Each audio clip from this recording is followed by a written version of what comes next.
오래전에 전라도 광주에 신앙이 아주 좋은 자매가 있었습니다. 다른 식구들은 신앙생활도 잘 하지 않고 참 엉망으로 죄를 지으면서 살아가고 있었지만 이 자매는 아주 신앙생활을 착실하게 하고 또 예수 잘 믿는 언니가 하나 있었습니다. 근데 이 언니가 어느 날 새벽 기도회에 갔다 오다가 뺑소니 트럭에 치이는 바람에 그냥 의식불명이 되고 식물인간이 되게 되었습니다. 이 자매는 이해할 수가 없었습니다. 우리 식구들, 이 세상에 참 나쁜 사람들도 많은데 왜 하필이면 우리 언니가, 또 식구들 중에서 정말 신앙생활도 안 하고 엉망으로 사는 다른 오빠들도 있고 아버지도 있는데 왜 하필이면 그 신앙생활 잘하는 언니가, 그것도 기도하고 오다가 이 뺑소니 차에 치여서 식물인간이 되었는가, 이 이해가 되지가 않았습니다. 우리가 이 세상을 살다 보면 억울한 일을 당할 때가 있습니다. 어떤 때는 인사상에 불이익을 당하기도 하고, 어떤 때는 여성이라고 해서 업신여김이나 폭언을 당하기도 하고, 또 성적으로 수치스러운 일을 당하기도 하고, 어떤 때는 하지도 않은 일을 했다고 누명을 뒤집어 쓸 때가 있습니다. 그때 하나님을 안 믿는 사람들과 하나님을 믿는 사람들의 태도는 다릅니다. 하나님을 안 믿는 사람은 직접 찾아가서 따지고, 또 안 되면 화를 폭발을 시키고, 또 안 되면 자포자기를 하게 됩니다. 근데 하나님을 믿는 사람들은 하나님이 다 보고 계시고 하나님 다 알고 계시기 때문에 하나님께서 해결해 주실 거라는 것을 이제 믿습니다. 그래서 하나님을 이제 기다리게 되는 것입니다. 근데 아무리 하나님을 기다려도 하나님께서 억울함을 풀어주지 않고 어려움을 해결해 주지 않고 가만히 내버려 두고 계실 때 우리 이 믿음이 무슨 의미가 있는가, 하나님을 믿고 기다린 것이 무슨 소용이 있는가, 우리는 굉장히 좌절을 겪게 되는 것입니다. 시편 10편은 억울한 일을 당한 성도가 하나님께서 하도 도와주시지 않고 내버려 두시니까 굉장히 그 마음이 답답해서 하나님께 막 따지고 호소하는 이런 내용으로 되어 있습니다. 굉장히 마음이 답답했던 것 같아요. 그래서 하나님 왜 구경만 하고 계십니까? 왜 하나님 숨어 계십니까? 그러면서 또 그 하나님을 기다리는 동안에 악한 자를 많이 관찰을 했던 것 같습니다. 그래서 악한 자에 대해서 전부 하나님 앞에 다 일러바칩니다. 이 사람이 이런 사람이고 이런 사람이고 이런 사람인데 왜 하나님 가만히 계십니까? 이러면서 하나님 일어나셔서 하나님 이 해결을 해달라고 기도하는 이런 내용으로 되어 있습니다. 우리 예수 믿는 사람들은 억울한 일 당하고 어려운 일 당했을 때 하나님께 우리는 호소를 합니다. 하나님께 가서 도와달라고 이야기를 할 수 있습니다. 근데 문제는 무엇인가 하면 왜 하나님께서 바로바로 안 도와주시냐는 것입니다. 왜 하나님께서는 그냥 구경만 하고 계실까? 하나님이 현실적으로 나타날 수는 없느냐? 이 문제인 것입니다. 안 믿는 사람들은 아예 하나님을 안 믿기 때문에 바로 퍼부어버리고 바로 욕을 같이 맞대놓고 해버리고 안 그러면 막 술 마시고 자포자기 하는데, 하나님을 믿는 사람들은 하나님이 도와주겠지 하고 기다리고 있는데 하나님 안 도와주시는 겁니다. 그러면 우리가 얼마나 마음이 답답하겠습니까? 그래서 오늘 우리가 이 말씀을 통해서 살펴봐야 될 것은 구경만 하시는 하나님, 숨어 계시는 하나님을 어떻게 앞으로 나오게 할 수 있을까? 이게 오늘 말씀의 핵심인 것입니다. 오늘 첫 번째로 억울함을 당한 성도가 하나님께 항의하는 것을 볼 수 있습니다. 우리가 이 세상에서 억울한 일을 당하고 원통한 일을 당했을 때 그때그때 하나님이 나서셔서 어려움을 해결해 주시고 원통함을 풀어주신다면 우리는 억울할 것이 없습니다. 근데 우리가 신앙생활 하면서 많이 겪는 것이 무엇인가 하면, 나는 그 억울하고 원통해 죽겠는데 하나님은 나타나시지 않는 것입니다. 하나님은 개입을 하시지 않는 것입니다. 하나님은 저 먼 데서 구경만 하고 계신 것 같은 느낌이 드는 것입니다. 우리 예수 믿는 사람들이 억울한 일 당하도 바로 싸우지 않고 바로 보복하지 않는 이유는, 하나님이 보고 계시고 하나님이 알고 계시고 하나님이 다 갚아주신다는 걸 믿기 때문에 그렇게 하는데, 아무리 기다려도 하나님이 나타나시지 않을 때 내가 이 믿는 것이 무슨 소용이 있느냐, 나만 골병 드는 거 아니냐, 이런 생각이 들게 되는 것입니다. 그래서 오늘 말씀을 보면 이 원통한 일을 당한 성도가 하나님께서 굉장히 거칠게 항의하는 것을 볼 수가 있습니다. 어떻게 보면 하나님 거의 모욕하는 이런 수준으로 되어드는 것을 볼 수 있습니다. 시편 1절 말씀을 보면, 여호와여 어찌하여 멀리서 계시며 어찌하여 환난 때에 숨으십니까? 이런 내용을 하고 있습니다. 지금 이 말씀은 우리 예수 믿는 사람들, 하나님의 백성들이 하나님께 할 수 있는 가장 도전적인 표현입니다. 어떻게 보면 하나님을 무시하는 것 같고 하나님을 모욕하는 것 같은 굉장히 거친 표현을 쓰고 있는데, 그게 무엇인가 하면, 내가 지금 어려움을 당해서 정말 한순간 한순간이 어려워서 너무너무 힘이 든데 왜 하나님은 멀리 감지 서서 멀뚱멀뚱 보고만 계시고, 한 걸음 더 나가서 하나님 내 어려움에 휩쓸려 들지 않으려고, 하나님 말려들지 않으려고 오히려 막 숨으시는 이런 모습이 생각이 난다는 것입니다. 지금 어떤 성도가 악한 자에게 붙들려서 막 얻어 터지고 있으면 하나님께서 말려주셔야 되고 때리지 못하도록 해야 되는데, 하나님은 구경꾼들 사이에 발장 끼고 이렇게 그냥 보고 계시고, 오히려 하나님이 맞을까 싶어서 그냥 집으로 빨리 들어가서 안방에 숨으시는 것 같은 이런 생각이 든다는 것입니다. 자기 아들이 못된 애들 깡패들인데 붙들려서 막 터지고 있으면 아버지가 와가지고 왜 내 아들 건드려? 이러면서 막 싸워야 될 텐데, 아버지가 그냥 가만히 보고 계시고, 오히려 아버지가 자기가 맞을까 싶어서 방으로 막 들어가 버린다면, 이 아들은 그 아버지에 대해서 이해가 되지 않을 거예요. 왜 아버지는 숨어버릴까? 그리고 근데 그 다음에 무슨 일이 있을 때 아버지하고 언혼하겠느냐는 겁니다. 아버지 때는 그 불신의 감정이 생겨가지고 그들은 이제 어떤 일이 있어도 아버지하고 이제 언혼을 안 합니다. 왜냐하면 아버지는 날 안 도와주시고 오히려 아버지가 매 맞을까 싶어서 숨어버린 비겁한 아버지이기 때문에 아버지하고는 언혼을 안 하려고 하는 것입니다. 오늘 이 시편을 우리가 이렇게 보면, 이 억울함을 당한 성도가 지금 약이 지금 빠져 올라가지고 지금 하나님에 대해서 막 지금 따지고 있습니다. 그 따지고 있는 내용이 뭡니까? 하나님 왜 이렇게 비겁하십니까? 내가 지금 어려움 당해서 이렇게 힘들어 죽겠는데 왜 하나님 그렇게 비겁하십니까? 왜 그렇게 멀뚱멀뚱 보고 계시고, 하나님 왜 내 일에 말려들지 않으려고 왜 숨으십니까? 피하십니까? 왜 하나님 그렇게 비겁하십니까? 자신감이 그렇게 없습니까? 이러면서 따지고 있는 내용인 것입니다. 우리가 신앙생활을 하면서 참 이해가 안 되는 것이 뭔가 하면, 우리가 그 억울한 일을 당했을 때 하나님이 침묵하시는 것입니다. 지금 하나님은 모든 것을 보고 계시고 알고 계시고 하나님 마음만 먹으시면 얼마든지 도와주실 수 있는데, 시침이 딱 떼고 입 싹 닦으시고, 그런 표현을 써도 될는지 모르겠지만, 그리고 침묵을 딱 지키시는 겁니다. 절대로 그냥 모르는 것처럼 계시는 것입니다.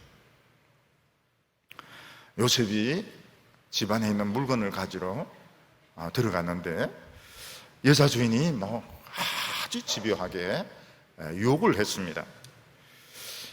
그 요셉은 그 유혹에 뿌리치고 옷을 벗어던지고 밖으로 도망쳐 나왔는데, 여주인은 이제 자기 뜻대로 안 되니까 스토리를 만들었습니다. 요셉이 자기를 강간하러 들어왔는데 자기가 소리를 지르니까 옷을 벗어놓고 도망갔다고. 스토리를 만들었습니다. 요셉이 그런 의도가 없었습니다. 전혀 정반대입니다. 그거를 누가 알고 있는, 하나님이 너무너무 잘 알고 계신 거예요. 하나님은 너무너무 잘 알고 계시고, 하나님이 그냥 한마디 입만 뻥긋해도 요셉은 그런 굴욕, 그런 참 처참한 지경, 그리고 그 감옥에서 그 청춘을 썩지는 않았을 겁니다. 근데 요셉이 이해가 안 됐던 거죠. 하나님이 다 입을 다무시는 거예요. 하나님은 알고 계십니다. 하나님은 알고 계시는데 하나님은 침묵을 지키시는 거예요. 말씀을 안 하시고 도와주시지 않으시고, 그래서 요셉은 정말 그 죄를 뒤집어 쓰고 누명을 뒤집어 쓰고 그 젊은 시절을 그 감옥의 노예로 보내게 되는 것입니다. 하나님이 이해가 안 돼요. 다윗도 마찬가지입니다. 다윗은 사울 왕에 대해서 반역할 의도가 없었습니다. 근데 사울 왕은 자기가 의심을 해가지고 막 스토리를 만들고, 그래가지고 결국은 강제 이혼을 시키고 직책을 다 박탈하고, 그리고 다윗을 막 쫓아다니는데, 다윗이 그런 마음이 없다는 걸 하나님은 너무너무 잘 알고 계십니다. 하나님께서 좀 해명을 해주시면 참 좋을 텐데 말씀을 안 하시는, 하나님은 침묵을 지키시는 겁니다. 그러니까 이 다윗이, 오늘 이 시편은 하나님, 다윗이 있었다고 이제 믿어지고 있는데, 하나님께서 막 따지고 있습니다. 하나님 왜 구경만 하십니까? 하나님 왜 이렇게 겁이 많으십니까? 하나님 우리에게 정직하라 해놓고 왜 하나님께서는 숨어서 나오지도 않습니까? 참 인간인 주제에 이 정도 따지려고 하면 거의 미쳐야 됩니다. 그 지정신이 아니에요. 여기서 분명한 사실 하나는 뭔가 하면, 하나님을 안 믿는 사람은 바로 가서 따집니다. 바로 가서 따지고, 아니면 물리적인 행동을 옮기고, 안 그러면 그냥 포기해버리고. 근데 하나님의 백성들은 하나님을 믿습니다. 믿기 때문에 기다리는 거예요. 하나님이 도와주시고 해명해 주시고 어려움을 해결해 주실 걸 기다리는데 안 도와주시는 겁니다. 입 싹 닦으시고 하나님 안 도와주시는 겁니다. 거기서 그냥 굉장한 이 하나님에 대한 신뢰가 막 흔들리고 절망을 하는 것입니다. 우리가 어려움 당했을 때 몇 가지로 변하게 됩니다. 첫 번째는 하나님이 도와주실 줄 알고 이제 기다립니다. 기도하면서 막 기다립니다. 그런데 안 도와주세요. 상당한 시간을 기다렸는데 안 도와주십니다.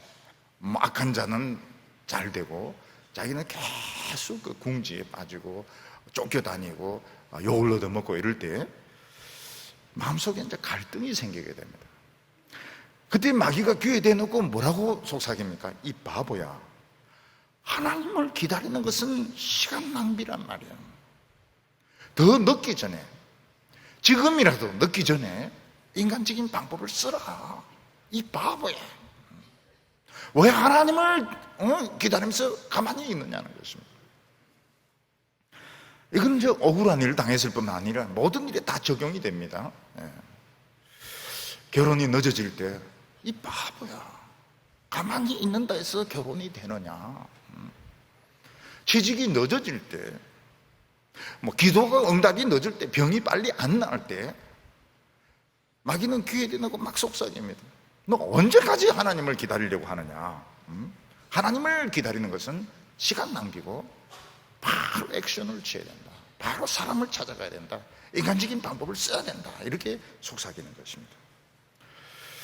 이 회당장 야이로는 자기 딸이 병 걸려서 막 죽어가려고 할 때 예수님을 붙잡았습니다. 예수님을 붙잡고 예수님을 집으로 모셔가는데 예수님 왜 그래 늦습니까? 행동이 막 느려터져가지고 천천히 가시고, 또 길에서 딴 여자 그거 다음에 만나도 되겠는데 그냥 그 여자 붙들고 또 이야기하시고 이러다가 애가 이제 죽어버립니다. 그때 이 야이로는 굉장히 그 절망을 하게 됩니다. 차라리 예수님을 모시지 말고 다른 방법을 썼더라면, 약이라도 한 번 더 먹이고 애가 죽었더라면, 주사라도 한 번 더 맞게 하고 애가 죽었더라면 참 한이 없을 텐데, 그냥 멍청하게 예수님만 믿고 기다리다가 애가 덜컥 죽었을, 다른 방법 하나도 쓰지 못하고 애가 죽었을 때 얼마나 속이 답답한지 모릅니다. 그때 예수님은 뭐라고 말씀하십니까? 두려워하지 말고 믿기만 해라. 애가 죽었는데 두려워하지 말고 믿기만 하라, 이렇게 말씀하고 있습니다. 오늘 우리가 알아야 될 것은, 하나님을 기다린다고 하는 것은 시간 낭비가 아니고 바보짓이 아니고 굉장히 아름다운 것입니다. 아름다운 시간입니다. 하나님을 기다리는 시간은 굉장히 아름다운 시간입니다. 하나님을 기다리는 이 시간, 마귀는 별의별 짓을 다 합니다. 하나님을 기다리지 못하도록 우리를 조급하게 만듭니다. 의심하게 만듭니다. 우리로 하여금 막 다른 생각을 하도록 만듭니다. 그러나 하나님을 기다리는 것은 굉장히 아름다운 시간인 겁니다. 오늘 두 번째로, 이 억울함을 당한 성도는 악한 자를 자세히 관찰하게 되었습니다. 그것을 하나님 앞에 그대로 이야기합니다. 그는 전에는 이 악한 사람을 잘 몰랐습니다. 악한 사람이 어떤 사람인지 잘 모르고 외모만 보고 참 멋있다고 생각했는데, 한번 겪어보니까 참 사람이 비겁했습니다. 2절에 보면 악한 자가 교만하여 가련한 자를 심히 압박하오니 그들이 자기가 베푼 꾀에 빠지게 하소서. 악한 사람이 힘이 있고 돈이 있기 때문에 외모로 보면 멋있어, 그리고 말을 굉장히 잘합니다. 그래서 참 대단한 사람으로 알았는데, 한번 이제 겪어보니까 어떤가 하면 사람이 비겁하다는 걸 알게 된 겁니다. 왜냐하면 진짜 훌륭하고 멋있는 사람은 자기보다 그 약한 사람에 대해서 나쁘게 대하지 않습니다. 약한 사람들, 그래서 굉장히 정중하고 약한 사람들에 대해서 예의를 갖춥니다. 근데 악한 사람의 특징이 뭔가 하면, 자기보다 약하고 힘이 없는 사람 보면 바보로 알고 온갖 못된 말 다 하고 온갖 나쁜 짓 다 하는 것이 악한 사람의 특징인 것입니다. 처음에는 보면 나에게만 나쁘게 대하는 줄 알았는데, 그래서 내가 좀 처세를 잘못하는구나, 인격적으로 좀 부족하고, 보니까 딴 사람들에게도 그래요.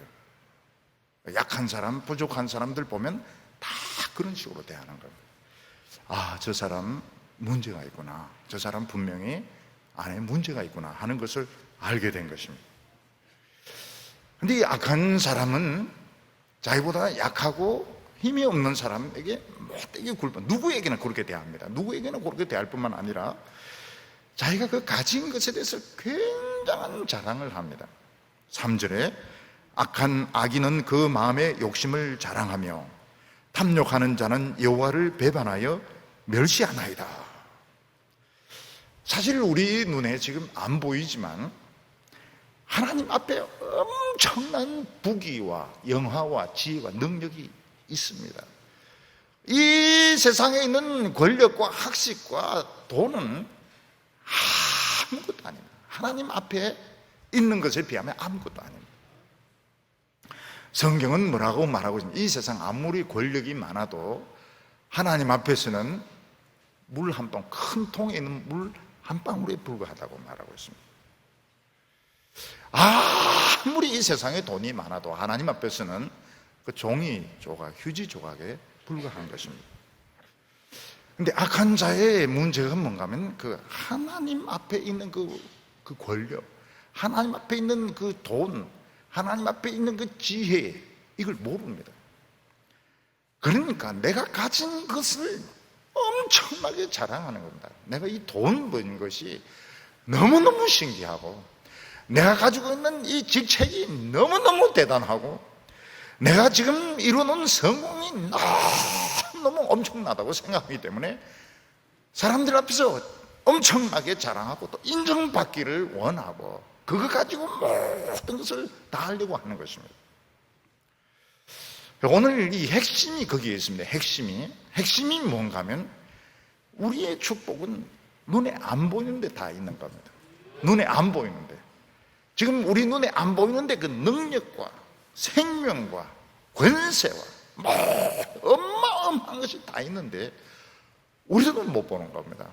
우리도 못 봐요. 근데 세상 사람들은 일단 자기가 가진 것이 있기 때문에 이걸 굉장히 자랑스럽게 생각합니다. 이걸 알아줘야 됩니다. 안 알아주면 화가 나는 겁니다. 이걸 안 알아줘. 내가 지금 이루는 성공을 알아주지 않은 사람은 화가 나는 거예요. 복수하고 싶은 거예요. 너무너무 이걸 자랑으로 삼습니다. 그래서 여기 보면 탐욕하는 자는 여호와를 배반하는 자다, 이렇게 말하고 있습니다. 이 배반한다고 하는 것은 엉뚱한 길로 빠져버리는 것을 말하는 겁니다. 군인들이 행진하면 줄을 쭉 맞춰서 그 목표한 대로 가야 되는데 중간에 이제 몇 명이 딴 길로 그냥 빠져버리는 거예요. 탈영을 해버리는 거예요. 이건 이제 배반을 하는 것입니다. 하나님께서 우리에게 돈을 주시고 힘을 주시고 권력을 주신 것은 약한 사람들을 학대하고 또 자기 욕심을 채우려고 준 것이 아닙니다. 하나님이 힘을 주신 것은 왜 힘을 주셨습니까? 약한 사람들, 장애인들, 이런 사람 도우라고 힘을 주신 거예요. 그래서 막 힘이 유달리 세고 이런 사람들은 조폭으로 가면 배반하는 것입니다. 맹인들이나 장애인들 돕는 일을 해야 되고, 하나님이 돈을 많이 주신 것은 이걸 가지고 어려운 사람들 도와주라고 주신 것이고, 하나님이 지식을 많이 주신 것은 그걸 가지고 뽐내라고 주신 것이 아니고 다른 사람을 이제 설명해주고 이제 가이드하도록 하기 위해서 주신 것입니다. 근데 이런 사람들은 하나님 앞에 있는 걸 모르기 때문에 내가 가진 것을 너무 대단하게 생각합니다. 이게 우상이 되어버리는 거예요.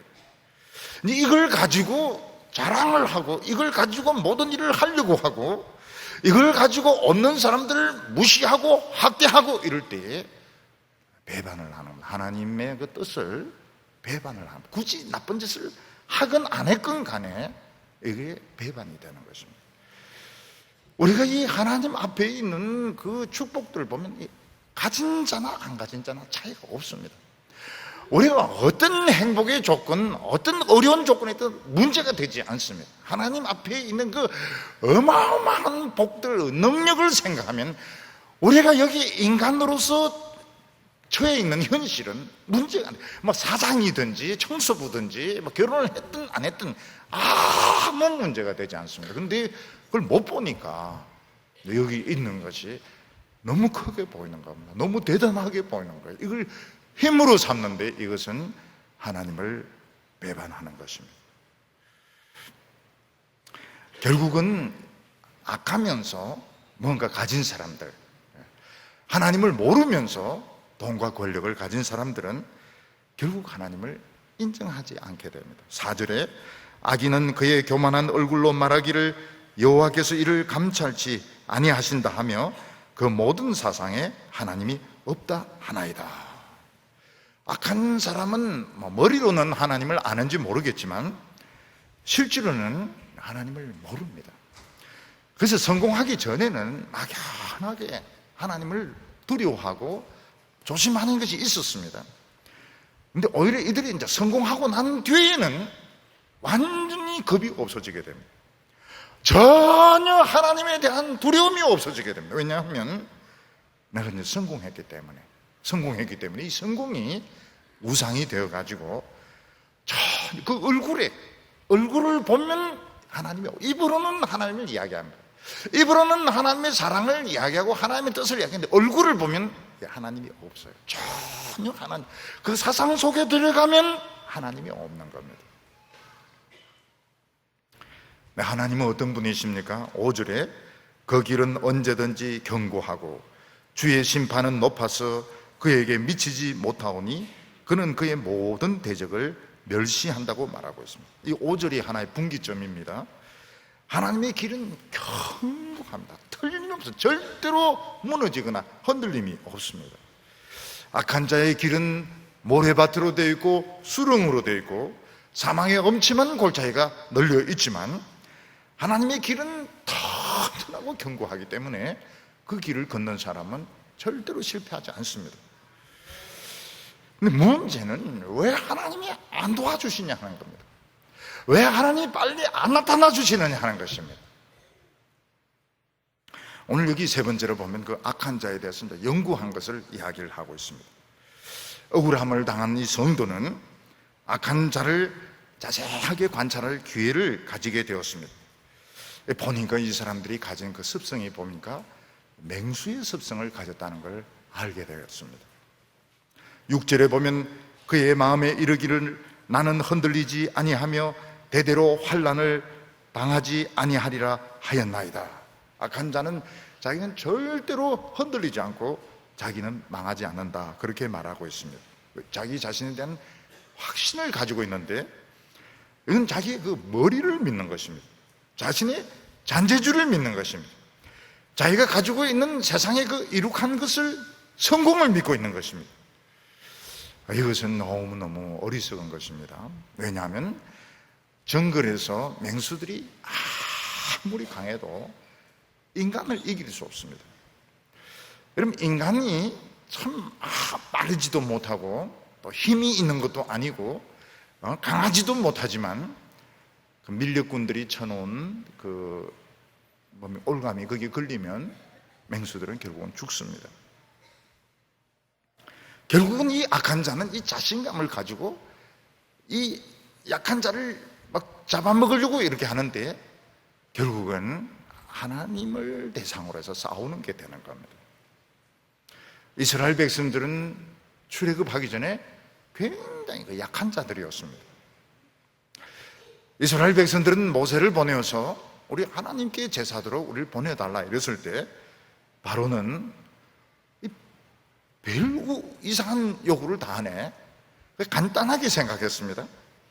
지푸라기를 안 주고 똑같은 벽돌을 만들어내라. 그러면 자기들이 무슨 수작을 부리겠느냐. 그래서 바로는 이스라엘 백성들에게 우리 지푸라기 안 줄 테니까 똑같은 숫자를 만들어내라. 그래서 이스라엘 백성을 더 학대를 했습니다. 그런데 하나님 앞에서는 바로를 굴복시킬 수 있는 재앙이 10가지가 준비되어 있었던 겁니다. 그는 잔꾀를 부려가지고 지푸라기를 가지고 이스라엘 백성들을 학대하고 고통을 주려고 하고 있었지만 하나님 앞에서는 그 무시무시한 그 재앙이 10가지가 좀 준비되어 있습니다. 이 세상에서는 바로다, 또 바로의 신하들이다 하면 이 노예들은 얼굴도 쳐다보지 못합니다. 막 절을 하고 막 비굴하게 굴어야 목숨을 건질 수 있는데 하나님이 보낸 이 개구리나 팔이나 이 같은 것들은 바로라고 해서 봐주는 게 없습니다. 개구리 뛴데 바로다 바로다 이래 해봐야 개구리는 막 머리에도 올라가고 어깨에도 올라가고 막 팔이 개구리 메뚜기 바로 신하 인정해 주지 않습니다. 나중에는 그 장자들이 죽는데 바로로부터 시작해서 노예들까지 장자들 싹 다 죽습니다. 우리 인간들이 아무리 머리가 좋고 권력이 있어도 하나님 앞에서는 티끌에 불과합니다. 그래서 우리는 기도할 때 뭐라고 기도해야 됩니까? 티끌이 기도합니다 이렇게 해야 됩니다. 아브라함은 그렇게 기도했습니다. 아브라함은 소돔과 고모라 멸망하지 않도록 기도할 때 티끌이 기도합니다. 저는 하나님 앞에 아무 능력 없는 티끌입니다. 티끌이 기도합니다. 하나님께서 티끌이 기도하는 걸 잘 들어주세요. 나는 대기업 재벌인데요 그러면서 기도하면 이 재벌이 뭐냐, 재벌이 하나님 재벌 봐주지 않습니다. 여러분, 아무리 권력자라 하더라도 하나님께서 치시면 아무 소용이 없습니다. 티끌입니다. 티끌. 다 티끌이 그 돈을 그렇게 많이 모은 거예요. 그래서 재벌들이 제일 좋아하는 말이 뭡니까? 티끌 모아 태산인데 이걸 굉장히 좋아합니다. 자기들도 그걸 알아요. 우리가 티끌인데 티끌 모으니까 이렇게 부자가 되었구나. 근데 망하는 건 또 모르고 있습니다. 티끌이 기도합니다. 아브라함이 하나님께 그런 기도를 해요. 우리는 다 티끌, 아무것도 아닙니다. 아무것도 아닌데 기도를 하는 것입니다. 이 악한 자들은 이 맹수의 습성을 그대로 가지고 있었습니다. 우선 그들의 그 혀 밑에는 독이 있었습니다. 7절에 그의 입에는 저주와 거짓과 포악이 충만하며 그의 혀 밑에는 잔해와 죄악이 있나이다. 이 독사는 참 부드럽게 생겼고 참 점잖은 것 같지만 문제는 그 혀 밑에 무슨 독이 있습니다. 그래서 한번 물리게 되면 결국은 죽습니다. 사람들은 독사보다 더 무서운 독을 혀 밑에 가지고 있습니다. 그래서 사람이 말을 할 때 딱 정확한 팩트, 이것은 이것이고 저것은 저것이다, 그 팩트를 벗어나서 어떤 감정을 넣어서 말을 하거나 안 좋은 의도를 넣어서 말하면 독이 저절로 나오게 됩니다. 그래서 이 말을 굉장히 조심해야 돼요. 말을 굉장히 조심해야 됩니다. 말은 사랑의 말이라든지 아니면 정확한 그 사실관계, 그 아니면 말하면 안 됩니다. 말하면 안 됩니다. 그냥 조금 부풀리거나 조금 기분 나빠서 말하거나 이러면 자기도 모르게 독이 나와버려요. 저주와 거짓과 포악이 충만하며, 저주는 뭡니까? 망해라는 겁니다. 망해라. 너 망해라. 말은 그렇게 안 한다. 너 망해라. 망해라는 의도로 그런 말을 하고, 거짓말입니다. 거짓말. 사실이 아니에요. 그리고 이제 포악인데 말을 가지고 때리는 겁니다. 사람을 때리는 거예요. 그래서 무슨 안 좋은 말을 듣고 나면 어떻게 됩니까? 그날부터 사람이 시름시름 앓기 시작합니다. 건강할 때는 한 2달 정도 앓으면 회복이 되는데 어떤 경우에는 회복이 안 됩니다.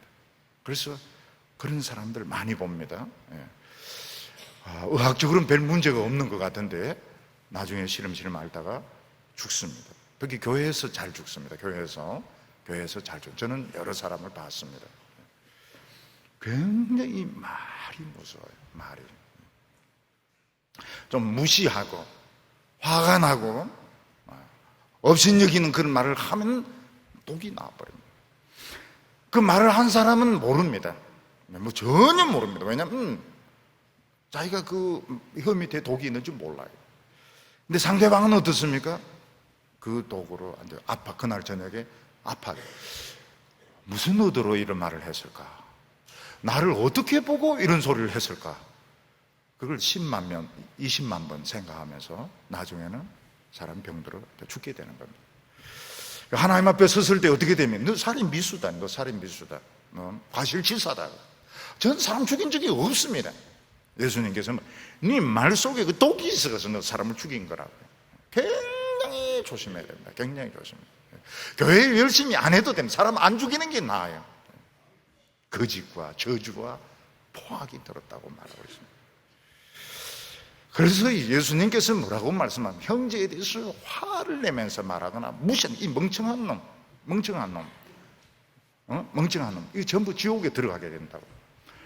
내가 보니 멍청한 것 같아. 그래서 멍청한 놈이라 했는데 듣는 사람은 안 그래도 늘 멍청하다고 생각했는데 그 한 주의 종이 멍청하다고 하니까 이게 이제 아프기 시작하는 거예요. 그때부터는 시름시름 아프기 시작하는 겁니다. 그래서 우리 예수 믿는 사람은 이빨을 뽑아야 됩니다. 이빨을 뽑아야 돼요. 교인들 중에서 털리하고 계신 분이 있는데 좋아요. 네, 좋아요. 털리 가지고 저주하면 안 됩니다. 큰일 납니다. 털리가 날아가서 박히면 더 큰일 나요. 이빨 뽑아야 돼요. 혀 뽑아야 돼. 혀 뽑아. 말을 굉장히 조심해야 돼. 말을 굉장히 조심해야 돼. 근데 말을 누가 조심합니까? 하고 싶은 소리 그냥 다 하는 거예요. 다 하고 나중에 하나님 앞에 갔을 때 살인 미수로, 과실치사로 전부 다 나옵니다. 전부 다 나와요. 두 번째로 그들은 이 사자같이 노립니다. 사자같이.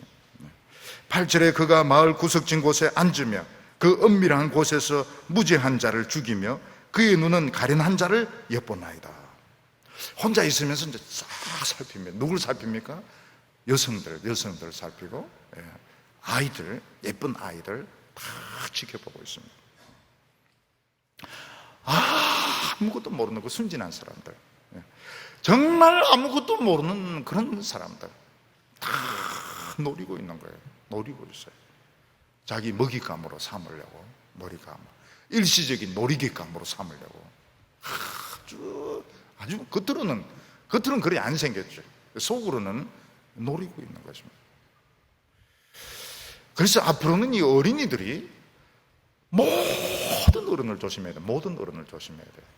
모든 어른을 조심해야 되고, 손을 대거나 어디 뭐 놀러 가자 하고 절대로 안 돼. 앞으로는 이게 다 형사적인 문제가 되는 겁니다. 절대로 안 돼요. 왜냐하면 지금 세상이 그렇게 됐습니다. 지금 우리가 살고 있는 세상은 입으로 다 독을 이야기합니다. 독사들이 막 날아다니는, 여기서 지금 살고 있는 거예요. 독사들이. 운전도 지금 독사들이 막 하고 있습니다. 신호 잘못 끼어들었다가는 막 내리고 막 그냥 독사를 막 던지는, 여기에 지금 되어 있고, 여성들, 어린이들, 학교 선배 못 믿어요. 선배, 선생님 못 믿는, 지금 이런 세상에 지금 우리가 지금 살고 있는 것입니다.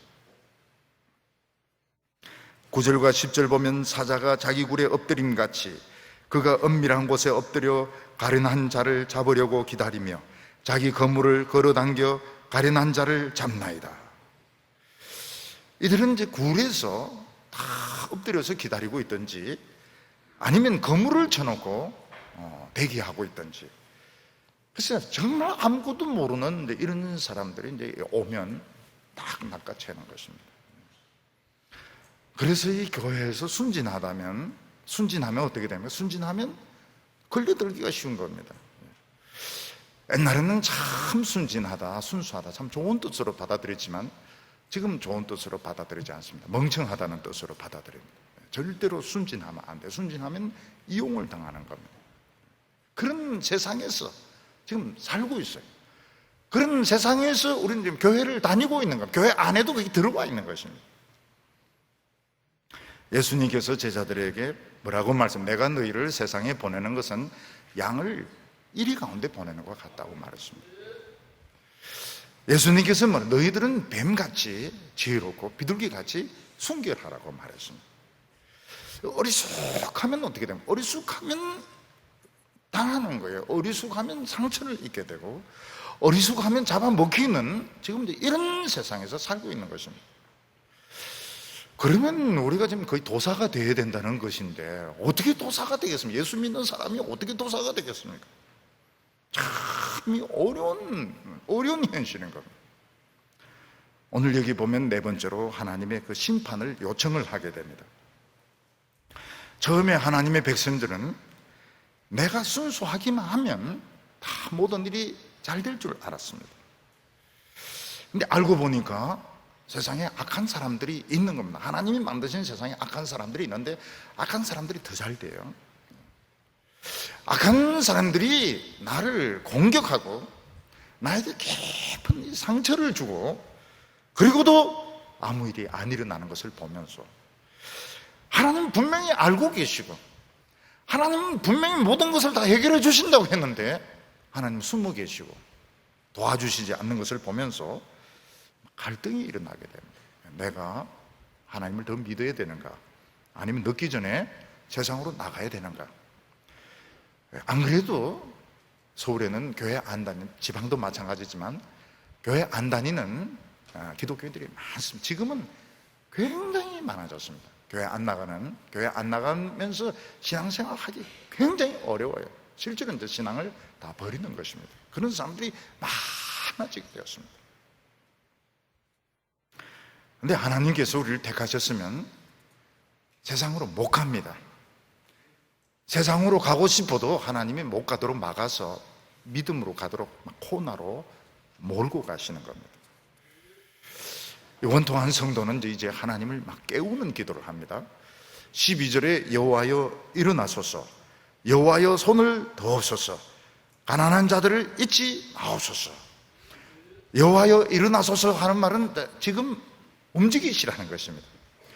지금까지는 조용히 하나님께서 무슨 이유가 계셔서 지켜보고 계셨지만은 이제 우리는 이제 막다른 골목에 지금 오게 되었고, 이제는 다른 대안이 없으니까 하나님 움직이세요. 하나님 정체를 드러내시고 좀 움직여주세요. 그런 뜻입니다. 하나님 손을 드세요 하는 것은 모든 악한 자를 동작을 중지시켜 달라는 것입니다. 하나님이 손을 들면 전부 모든 상은 올스톱이 됩니다. 하나님 손을 드시고 중지시켜 주세요. 그리고 가난한 자를 잊지 마세요. 우리는 힘이 없습니다. 우리는 돈도 없습니다. 우리는 아무것도 모릅니다. 하나님 우리를 기억해 주세요. 이러면서 지금 하나님을 깨우는 기도를 하고 있는 것입니다. 그러면서 악한 자의 말을 하나님 앞에 일러 바칩니다. 13절에 어찌하여 악인이 하나님을 멸시하며 그 마음에 이르기를 주는 감찰하지 아니하리라 하나이까. 악한 자들은 밀실에서 소송하면서 하나님은 아무 소리도 못 듣는다, 하나님은 아무것도 못 본다, 이렇게 당당하게 이야기를 하는데 사실은 하나님은 다 보고 계시고 하나님 다 알고 계십니다. 그러면서 어떻게 그들이 하나님에 대해서 이렇게 말할 수 있습니까? 하나님 다 보고 계시고 알고 계신데 하나님 이제는 더 기다리지 마세요. 지금 가만히 계시지 말고 움직여 주세요. 이렇게 요청을 합니다. 14절에 보면 주께서는 보셨나이다. 주는 재앙과 원한을 감찰하시고 주의 손으로 갚으려 하시오니 외로운 자가 주를 의지하나이다. 주는 벌써부터 고아를 도우시는 자니이다. 하나님께서는 다 보고 계셨습니다. 처음부터 모든 걸 다 알고 계십니다. 하나님은 재앙과 원한을 기뻐하는 분이 아니십니다. 하나님은 외로운 자를 돕기를 바라시고 하나님은 고아를 도와주기를 원하시는 분이십니다. 근데 왜 하나님은 지금까지 가만히 계셨을까요? 바로 이게 문제인 겁니다. 지금 우리는 못 보고 있는 게 악한 자와 시각이 똑같습니다. 악한 자는 이 세상에 있는 그걸 전부라고 생각해서 그걸 거의 우상시합니다. 그걸 전부 그걸 가지고 자기 힘으로 삼고 능력을 삼고 있습니다. 하나님의 백성들은 그걸 이제 못 가졌습니다. 못 가졌는데 아직 하나님의 능력을 못 보고 있는 거예요. 이 세상에 있는 권력들, 이 세상에 있는 기술들, 지식들, 비교되지 않는 100만 배, 1000만 배 되는 그 능력을 못 보고 똑같은 겁니다. 똑같은 수준에 있는 것입니다. 그래서 우리가 믿을 때 어떻게 믿습니까? 대충 믿습니다. 대충 믿는 흉내만 내면서 사생 결단을 안 하는 거예요. 여전히 똑같습니다. 믿는 사람이나 안 믿는 사람이나 똑같이 세상에서 성공하려고 그러고 세상에서 많이 가지려고 그러고 세상에 의미를 두고 사실은 이제 50보 100보 차이밖에 안 나는 것입니다. 그래서 하나님께서는 악한 자가 뺏어가고 고통을 주고 억울하게 만드는 것을 그냥 보고만 계신 거예요. 보고만 계신 거예요. 하나님을 부르짖고 이래도 그냥 보고만 계신 겁니다. 왜 보고만 계실까요? 모든 것이 지금 하나님 앞에 지금 준비가 되어 있는데 그 엄청난 지혜와 능력, 우리가 모세같이 되고 싶어하고 엘리야같이 되고 싶어하고 이래야 되는데 우리는 그걸 원치를 않아요. 모세 그거 그냥 늘 쫓겨다니고 우리는 모세보다는 사장이 되고 싶어, 엘리야보다는 우리는 교수가 되고 싶어, 우리는 다른 것을 하고 싶어. 예수는 믿지만 그러니까 하나님께서는 그 악한 자가 괴롭히고 원통함을 내버려 두시는 겁니다. 우리가 막 세상도 바라봤다가 악한 자를 연구도 했다가 막 하나님 앞에 부르짖기도 하고 이러다가 조금씩 눈이 뜨게 됩니다. 그 눈이 떠지는 게 뭡니까? 뭐가 어느 순간 보이게 되는 겁니다. 황금의 나라, 하나님의 황금의 나라, 능력의 나라, 권세의 나라, 그 하나님의 무궁무진한 그 축복의 나라를 보니까 지금 여기서 직장이 있고 없고 대학 나오고 안 나오고 문제가 안 되는 겁니다. 문제가 안 돼요. 여기서 내가 무슨 권세가 있고 없고 문제가 안 되는 겁니다. 그걸 못 보기 때문에 그게 그렇게 중요한 거예요.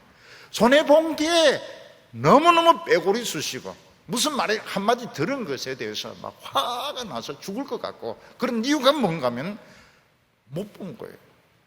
여기 있는 이 성도가 하나님에게 따지기도 하고 악한 자를 연구해서 하나님 앞에 일러 바치기도 하고, 그러면서 막 하나님에 대해서 생각을 하면서 조금씩 눈 뜨는 것이 뭔가 하면 부귀와 영광과 능력이 하나님 앞에 지금 준비가 되어 있구나. 이걸 못 봤구나. 이걸 못 봤기 때문에 교회 안에서 빈부의 차이가 있는 겁니다. 교회 안에서 배운 사람과 안 배운 사람이 막 그렇게 차이가 나고, 돈 때문에 헌금 많이 하는 사람과 적게 하는 사람 막 차별을 하고 이러는데, 문제가 안 되는 문제가.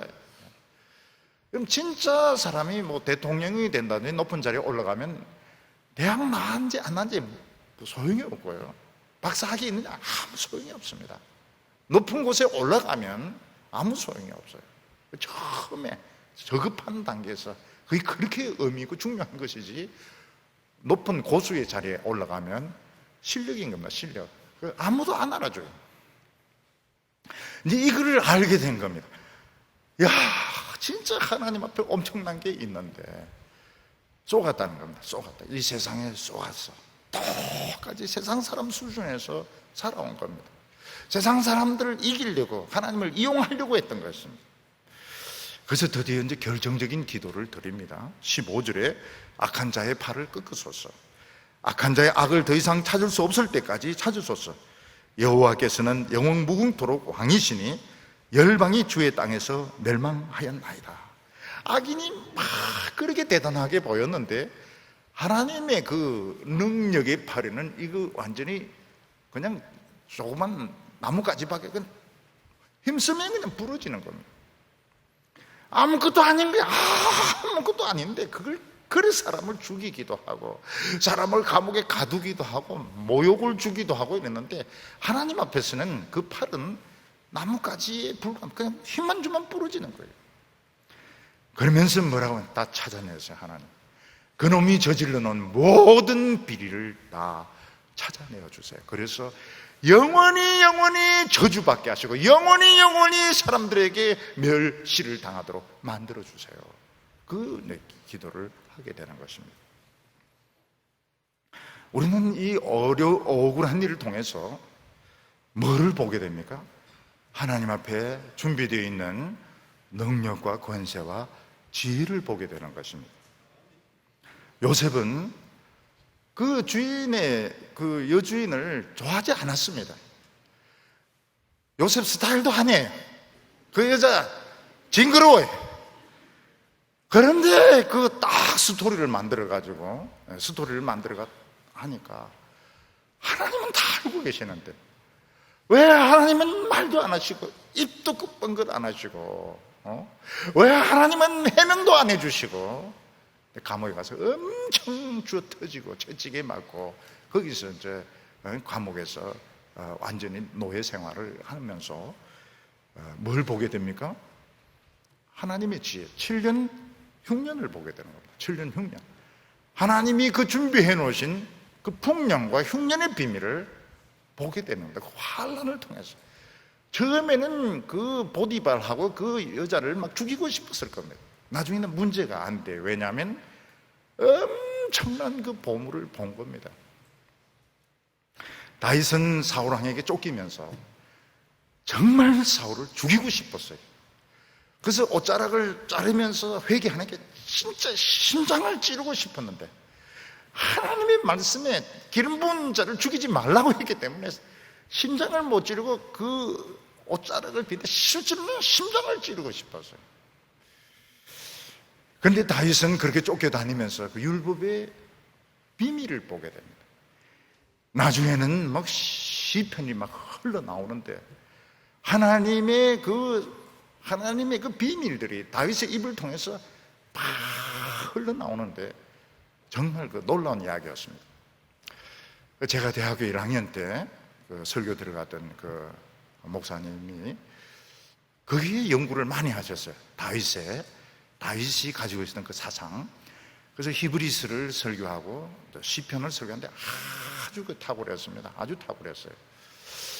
근데 그분을 한번 모시고 싶은 마음이 많은데 나이가 너무 많아가지고 살아계신데 너무 연로해가지고 여기까지 오실는지 모르겠어요.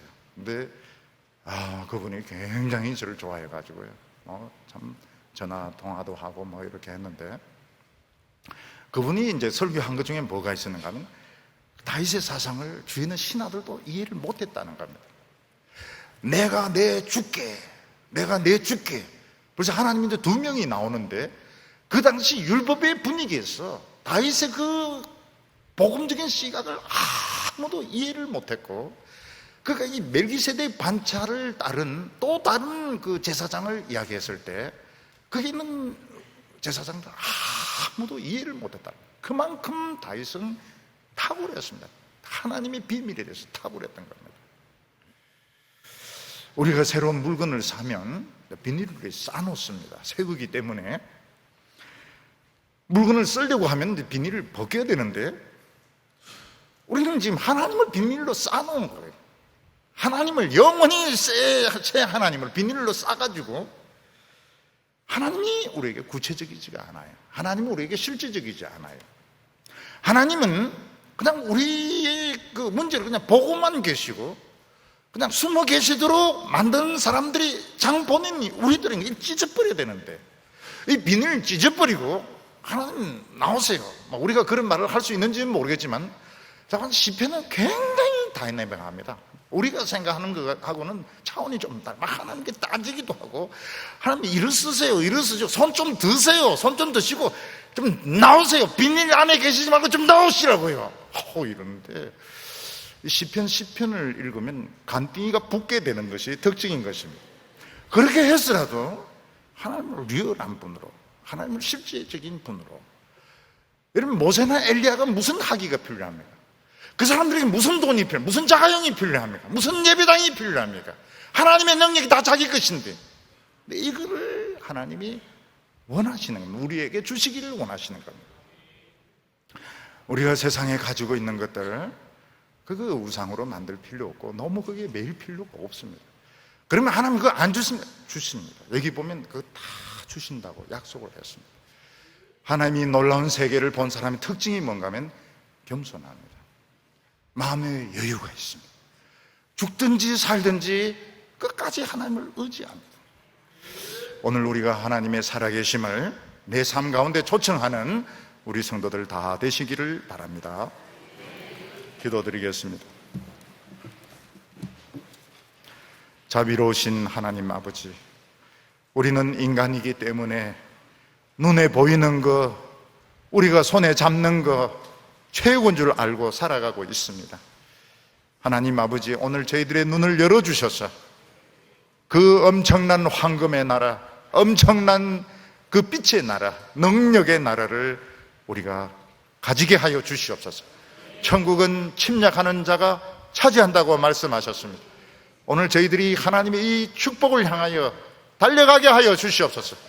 내가 지금 처해 있는 처지와 상황들 보지 말게 하여 주시고, 세상적인 조건들 보지 말게 하여 주시고, 하나님의 축복을 향하여 달려가서 움켜쥐게 하여 주시옵소서. 예수님의 이름으로 기도하옵나이다.